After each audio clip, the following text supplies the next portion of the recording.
Can I be more excited about The Expanse now? I don't think so. I don't think so. I'm just about to watch the fourth episode, and everybody's saying that it's amazing, and I just cannot. I can't wait. I can't wait. We're all here, right? Am I right? For the same reason. We want to take as much as possible out of this The Expanse universe. So we want to watch it, we want to read it, we want to experience it, we want to digest it, we want to share it. So without dragging on this intro for too long, let's just enjoy this. Apparently, one of the best episodes of The Expanse, and I don't want to get too overhyped, but I have faith. All right. I'm afraid I'm gonna get disappointed, but still, I have faith. I have faith. Let's begin. How are you so fucking nonchalant about all this? She's realistic. I used to have a rat nuzzle her soft little nose to my cheek. That's cute. Rats are smart. Yeah. Yeah, I sobbed for hours, and then I stopped. No matter how traumatic the loss is, you only have so much emotional stamina. I can relate to that. I was tired of being sad and I had to do something. So we're building a coffin. You just move on. You're gonna want to be doing something that matters. It's a good point. You just don't dwell on shit for too long. No, I respect Bobby as a character from the books as well, because she's so no-nonsense, rational, and just knows what needs to be done and does it. All ships headed for Earth are advised to expect delays. 300 kilotons. There's been happened almost simultaneously. We will continue to update you as we learn more. Now they have to deal with another shit that went down and learn to move on, I guess. Not a bad place for a prison. Actually kind of nice if you get to get outside of it. ID. Amos Burton. Clothing with more than 7 grams of metal in it must be surrendered. I'm good. I need a yes or a no, sir. No, these conditions. Sure. Yes. But he doesn't need 7 grams of metal or more. He just needs a toothbrush. Be careful with that. As a weapon. Yeah, take it off. Take it all off, please. No, we stopped right there. Damn it. Did they take the elevator to all the way down to China? They're really deep down. Volunteer. He could get his mods removed, but he won't. He doesn't care if he stays down here. Freaking hell. She's in a box? You're not here. Kind of liked it. First. And then you went blind. She was better off here, I guess. Breathe in. Breathe out. That's what he told her. Don't let them get to you. Give nothing in return. Did you come here to help me? You can't. Well, you never know. No one can. You never know. Not every stain comes out. That's true. But the shirt is still good.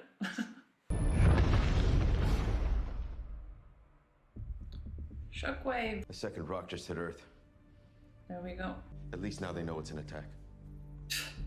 They can't see the rocks. Listen to me. I need you to do exactly as I say. Listen. She's fucking smart. Why would Mars? It's not Mars. It's Marco Inaros. What do you recommend? the Watchtower satellite. Thank you. You may have just saved millions. The third one? Yeah.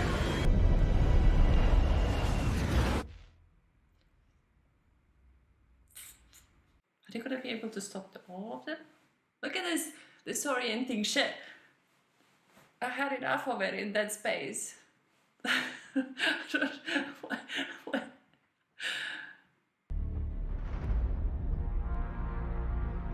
The snake is on time. I repeat, go fuck yourself. I'm starting to like this angry bull. Now I understand why his nickname is Bull. Stay on your designated approach. Zamia, acknowledge. They're doing something else.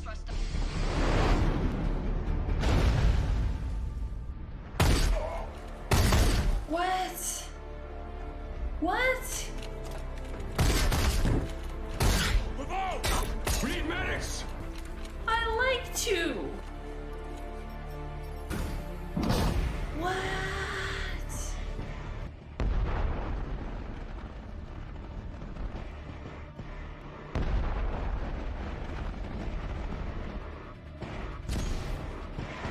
Where is it going? Oh yeah. Is it? Is it? Get him to gravity. Well, wait, did I forget about this? Lars, what are you doing? You're betraying us. It's obviously not working, guys. She's filming.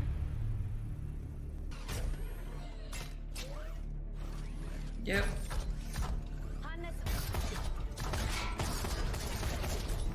I love how they keep trying. Yeah, sort it, yeah.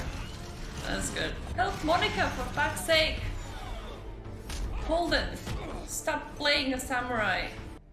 Too bad. So sad.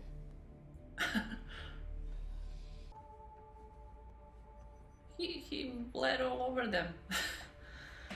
Oh,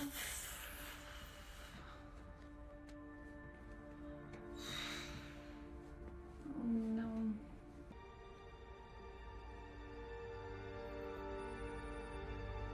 He got shot in the back, for fuck's sake. That's horrible. Is there any worse way to go? Really? Maybe some ways, but this is not. This is up on the top of the worst ways. I know I was a coward. Ah, at least you admitted it. Thank you for... So if they just pointed the sensors the right way, they would have seen the asteroids, but...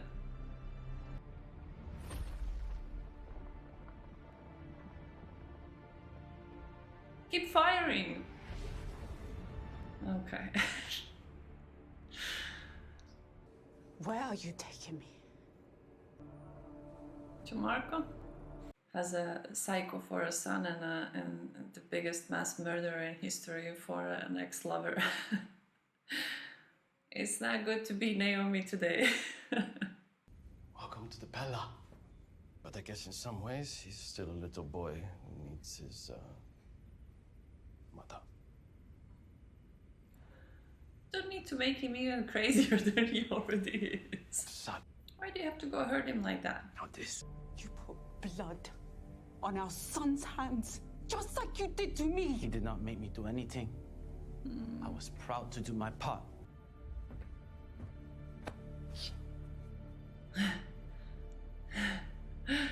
That's a good reaction. He said him. Naomi.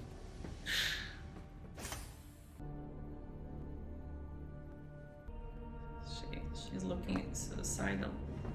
You were wrong to leave us. Poor brainwashed Philip. Don't lock me in. We are free.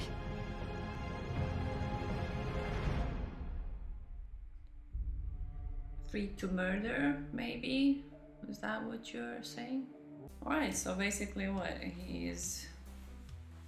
Marco is liberating his people at the expense of murdering a planet.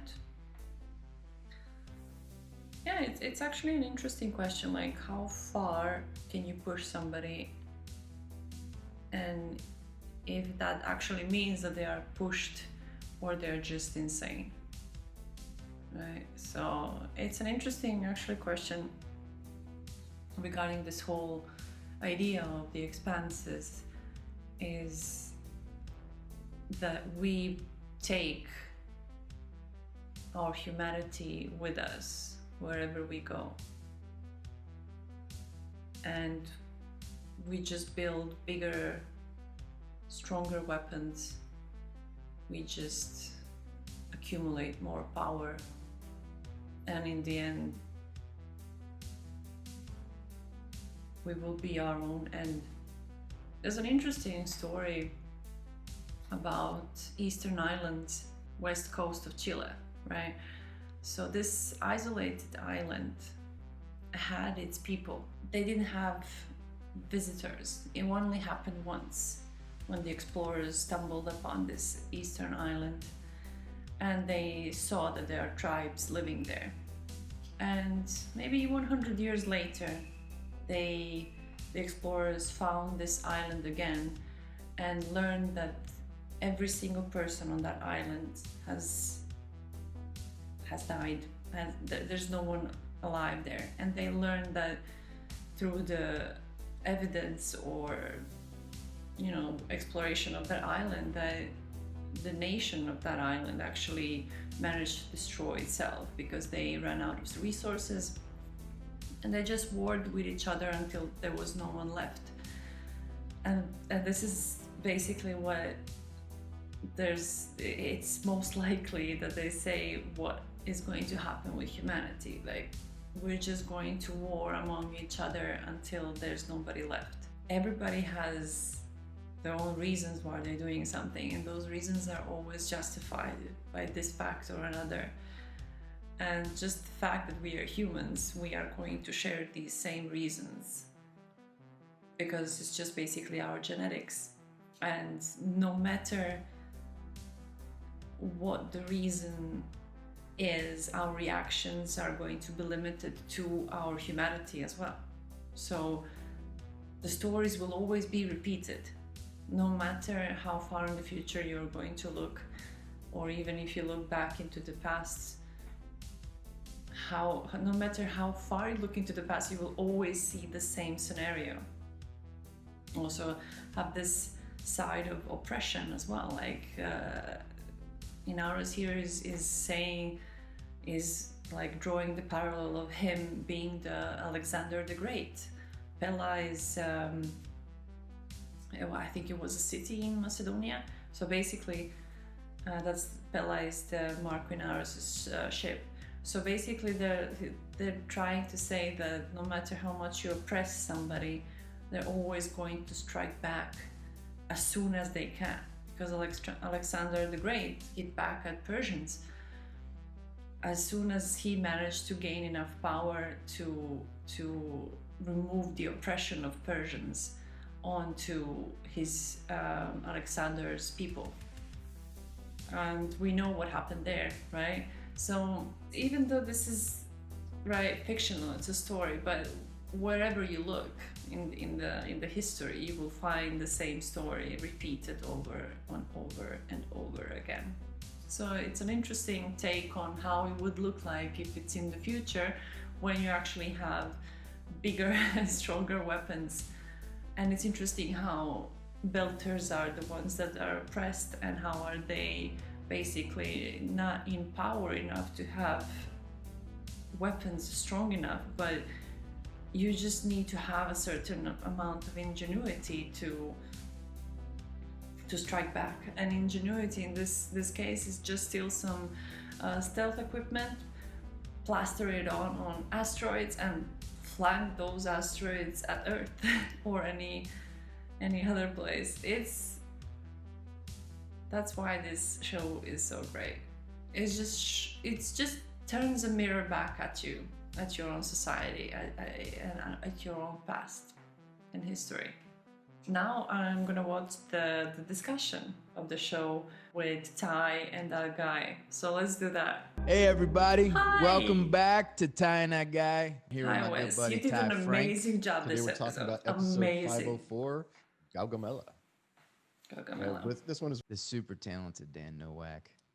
I mean, he's all right. Ty's dry humor. Man, I love this episode. It is named after a thing only 7 people in the audience will know, which just goes to show how pretentious we all are here in the writing team. It's the battle. And what is that? Gaugamela, I don't know what that is. right? Seriously? It was a famous battle. Alexander the Great defeated, There we go. obviously a reference to Marco. Sheree, luckily we have her as a guest tonight. She was freaking amazing as well. I mean, is there anybody that's not amazing in this show? Sakai. I don't like Sakai. Ugh. Vossarala believes that she has one last really important thing to do. and she doesn't want to leave before she finishes that last thing. She's the one saying, guys, let's not just go rushing in there. We don't know what's in there. Let's take it slow. It's very hard to get people to agree that they shouldn't have the things that they Yeah, want. that's why Out they of sense of voted caution. out People Gal. don't like that argument. I mean, and voted because she in. keeps And is there a sense that her identity is wrapped up in this position, in this job? I think Avasarala would have a hard time explaining who she is Without, absent the political power. yeah, With yeah. those But people. this is what who she is. But that's yeah. never been the spends, her waking hours on, Mm. obsessing over. It's always been the political. Just jumping over to Naomi's storyline, why did he make that decision at the end? I'm curious because it wasn't like Marco ordered that. Because he's a boy there that was he wants his mother. a great scene between them when they saw each other for the first time, and you see his anger and resentment toward. The question of why he takes her is one that we continue exploring throughout the entire season. It's clearly an incredibly impulsive decision. I thought that was a really interesting moment when Marco says, "I guess he's still a boy who needs his mommy," and he knew just how to twist the knife. I would say dysfunctional father-son relationship. Would you say that? Yeah, I mean, that's an understatement. I would say how he plays them two against each other psychologically. The lovely and wonderful Sheree Dashlu playing Christian Avasarala. She's glowing. And, he looks extra handsome on the camera today. I'm pretty sure he's just that guy from The Boys. Yeah, I mean, he's busy. West. He's got a lot of stuff going on. Good to see Dan. The Good to see look at Sheree. our gorgeous Sheree. I'm really. And you turned around to me and you go, "This show, 6 years minimum." And then you turned around and walked back, and I said, "What?" And I was like, "Sheree, what do you mean?" You go, "No. During the time when it looked like we weren't going to go further, you never lost. Behind the scenes and on the screen." Knew. I wish I had a camera with me and I could have taken a picture of your face. You were like, "Excuse me, who are you? What are you talking about?" Even when she takes off her boots, she still feels like she's wearing them. She feels the weight of the world on her shoulder. That's an interesting take. I mean, that's exactly what they said. That Avasarala is basically her identity is protecting the. She makes her mistakes, the earth, and her politics. That's who she is. But has she ever been in the position when she's not listened to and can't get anybody on the phone? Because I find that really interesting, specifically about this episode, is how she's dealing with not being number one. Yeah. Wes is never going to want to talk about himself or the stuff that he does. So Dan, let's Nobody wants to look at themselves. Come on. But he was amazing. Really both of them were really good in this episode. Who's that actor who plays that Amos guy? Yeah. That guy.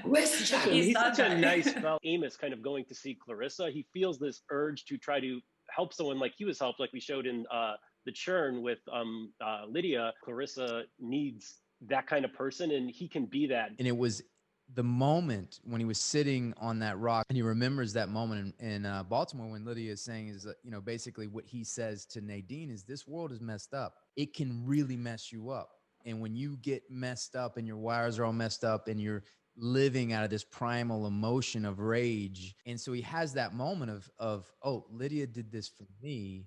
So he found his own Timothy. This is what's drawing me which to is Clarissa. Nadine, and maybe I can be that for her. I don't know how. I don't really know That's what it. I'm doing. I just feel like That's a good maybe insight. this is I something never Lydia really would want me to connected do. I feel that. like this is the right thing. World is messed Wes up. is so invested in It his messed you up, and this is character. why I'm here. Then He did say rock that this drops. is the It's role about of survival, Amos and is that's the when Amos best clicks in. I know how to survive. role of his life. Amos only becomes comfortable when the world starts ending. Okay, I know what to do with this. Yeah, the world's great. I'm ready. All normal social roles and everything, all those are out the window. Open this door to the guard, and she's still hanging on to the old structure. Well, I can't do this. This is against the rules, and you're a prisoner, and that's living in the structure. Those and are it's like spoilers. that's gone, Those are guys. spoilers It's the churn. from the Like the next structure does not exist. episode. But we will see that what probably this next is. episode. I have a question for you, Wes. The way you pay, attention to Clarissa tells me that when Amos was young, was a child, he used to take care of injured birds. He didn't manage to have this that kind of childhood. If that was the case, that's so suppressed and kind of dead within him. I watched this Mike Tyson documentary. He's so gentle and so loving to these pigeons, but he rips people's heads off in the ring. And that's so, the reason Ty and I are doing this now, whatever, is because this story is endlessly, and these characters are endlessly fascinating to us. Amos is one of the most interesting characters I've ever had the privilege to play. I'm feels curious, real, what does that's why. Chrissy think about Amos? When I come He has a into good your ass. office, what is, I'm curious to what Avasarala's point of view of Amos is. Well, I'm sure she has a crush on him. It's how could she not?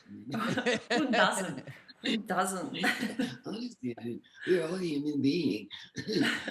Ray, how did Amos doesn't make jokes, but his bluntness is what comes through. Like he'll just say things that are just so inappropriate, but it's true. And speaking of comedic timing, like Sheree, the scene with you finding the help, the guy that works the chef, it was just, you fattened me up with macaroni. Exactly. Call the chef. And I was like, I know who the fuck I called. Hey, Dan. It was just trying to get somebody like it's somebody like in what's the character clever as well. something clever It fits Avasarala her. can do. Like, Yeah. and This was fun. Giant waste of half an hour, but for you guys, both of you have so much more important things to be doing, but Wes and I appreciate it. All right, guys. Thank you so much. He's pretty good at this. Bye, guys. I watched the previous 3 and he's a good host. Ty doesn't like looking at a camera, but that guy, he's that guy. All right, what else is there to say? The episode was absolutely amazing. All the characters got to shine. It was concise, it was direct, and it was acted incredibly. And everything else is just amazing. I love the story of Bobby at the beginning about the mouse. You have a morning moment, right? And you do that, and then you solve the problem, or you move on, or you find the solution, or you learn something from it and try to get a better result next time. So and in a way it connects really to the story of this episode and probably the whole season, where you will have this moment of complete disaster because 3 asteroids hitting Earth. I mean, that's a planet killer. That's 1 is enough, let less 3. The billions are gonna die. It's not just humans, everything.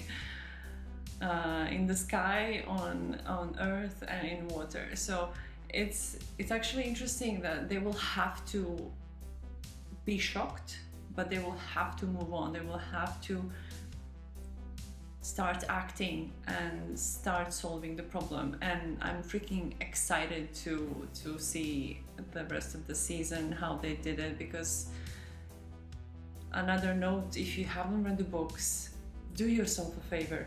Just do it. Just do it.